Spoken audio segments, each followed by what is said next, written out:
Um, okay, just I don't know how much you all know about my background, but when I was your all's age, I went to Oklahoma State. I got my degree in industrial engineering. Genius.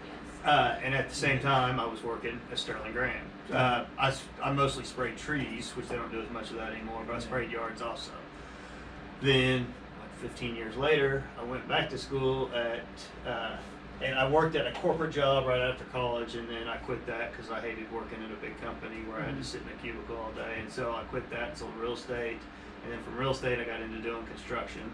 And then when I was about in my do I? You've done everything. Well, I get bored, I guess. But about mid-30s, though, I started to figure out, okay, what is it I'm going to do? I mean, what do I really want to do? Which I still haven't figured that out yet. But part of it was, okay, I've seen both sides. I've went to college and learned what they teach you, how a business is run, and then I actually worked at a small business. A lot of what they teach you in college, and I don't know which classes you've had, but like accounting, whatever. Most of what they're teaching you in school applies to a big company. They don't teach you much that's reflected towards a small business. No. And that's where I come in, is because I went back to school, after working as I was a real grown up when I was in my mid 30s, went back to school at UCO, and then took all the hours so I could take the CPA exam. And then I really could see, because I was like, no, this stuff is good, it makes sense, but also this stuff is not how it works at all in the real world. But that's where y'all got a good spot now, because most of the people, because you all have been exposed to the college part of it, you haven't seen the real world part, but you're about to. A lot of my clients now, they're kind of like your dad. They run a small business, but they never went to college, so they don't. just stuff. I said this is what the balance sheet. They never even seen that. They're just doing it all common sense. What makes sense in their head. And I was like, okay, it would help if you guys knew some concepts that we're talking about. But so this is where you're getting a good blend of both worlds. So yeah, that's where I have the knowledge to teach it. Been around a while, but and I don't know you that well, Grace. I barely know. I kind of know you all, but there's two areas in small business that most people kind of lean one way or the other. Some people, there's production and sales. So we got production. Hold on, I'm taking notes. And I'm filming us too. I'll send you a video. But take notes if you want to. Okay, so we got production, and you know what that is. That's for you. In your business right now, that's we got pest control, weed control. Weed. That's the term I was looking for when you talk about trees and stuff. That's not lawn care. Okay, well, trees is even kind of different. Trees is different than weed control. You're trying to kill the weeds but save the trees. Yeah. But either way, just to and this, the things I'm about to show you here apply to all small businesses. But this helps now that you've worked because we can be more specific. Okay, what is production? There's two things that you do in production up at Sterling Graham. There's the pest control part, which Wood was doing, and then there's the weeds. Then the other thing we got is sales and marketing. It's been my experience. There's two kinds of personalities. There's more introverted, more extroverted. Introverts want to go do their work and not have anybody bother them, and that's it. Extroverts want to go talk to the people, and they have more fun doing that part. But most small business owners, it's one guy or one person running it. So they tend to some like to do this, some like to do this, but you got to do both. You can't. Salespeople think they can sell enough jobs that they're going to make it. Production people, and again, introverts think they can just work hard enough, they'll make enough money. Some people think they can sell enough. You got to do both. You got to sell the jobs and you got to get it done.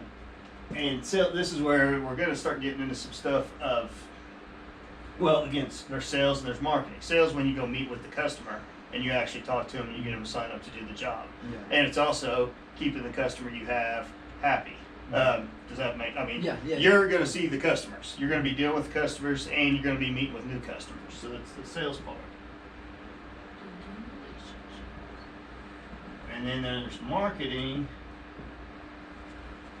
which is how you're finding new people altogether. That I mean, and some of it, I mean, the best way is word of mouth, but that's too slow. Yeah. That's where we're lacking. Yeah. Yes. And that's everybody. It's like, okay, what are you gonna do to get more? And back when Sterling Graham started, you would take an ad in the Yellow Pages. Y'all ever even seen the Yellow Pages? I don't even know what it is. Yeah, Does it it's these have phone to- books. Yeah, Facebook. yeah. You'd spend $2,000 to take an ad because that's where people, if they needed something done, they. Now there's a lot of different ways you can find your customers, and which is good and it's bad. It used to, again, in the old days, everybody, if you needed lawn care, you went to the Yellow Now Pages. there's so many places to find it. Yeah. Now you don't know how they're gonna go, and so this is where it's gonna become key with YouTube, because your dad doesn't really understand a lot of it, and he's not gonna. I mean, he understands it some. I mean, he Googles stuff, but he doesn't understand. He wants you all to know how to do it. Yes. So, and that's what I'm saying. One of them is going to be sales. You're probably not going to be doing any sales. You are.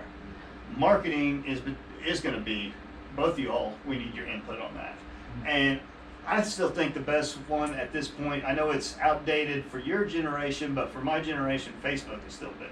There's Facebook, there's Google, there's Instagram. It's like you take a picture of, say you go do a lawn, you make a Sterling Graham account, you take a picture of how good the lawn looks, post it on social Before media. Exactly. You have before and after pictures. Yeah, exactly. And that's what really, and I don't, yeah, that thing does have You a can do it camera. on your phone. Yeah, and you got it on your phone too. You ought to, and that ought to be part of, and I don't know if in the Surf Suite, if that's in there, really you ought to do that on every yard you Oh, do this yeah. year. It's, Just before and when we afters. start, take the picture in whenever you're there in January, then take another picture in, Summer. June or whenever, when it's looking good. Yeah. The other area about that you want to, that's the positive marketing you want to do. Yeah. The negative marketing you want to do is rats. Yeah. Pictures of rats. I feel like that would still be fine though. I don't feel like people would be freaked out. Yeah. No, you want to show them that the rats are Yeah. there. Yeah, but there's two things that motivates people. It's fear. It's greed and fear. I want this. I do not want that. Yeah. Pest control. There's not a good way to say, oh look, this house has no rats. You have to say, no. If you don't call us, your house is going to have rats. Look what they're doing. They're infesting Nichols Hills or wherever. And that's another key thing that we can do with Facebook, Instagram. Is I believe you can target. Instead of the old day, you took it and put it in the Yellow Pages, and you're getting people from Guthrie to Noble or calling you to come look at their yard. Then you say, hey, we want this area. This is specifically where we want to target these ads to. Does that make sense? So, yeah, so in the marketing, we're going to have Facebook, It's so crazy. Google. Well, I thought it was crazy. I did a report on us the other day, for one of my classes, and we have nothing on Yelp or what's it? I know, you can't write a review. You can't write a review There are on no nothing. reviews on any of the big business, or not the big business sites, but any like business like website where you have a review. There's none. There's only like a couple. There's Yeah. like one on Yelp, and it's about Woody.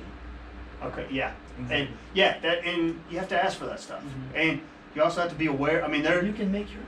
yeah, that's all of it. And Yeah. your dad and I have been working on it some, because there's it wasn't even on Google until like 3 years ago. On Google, you looked it up and it said it's out of business because nobody updated it because nobody looked at it. Yeah, these are key things. But if somebody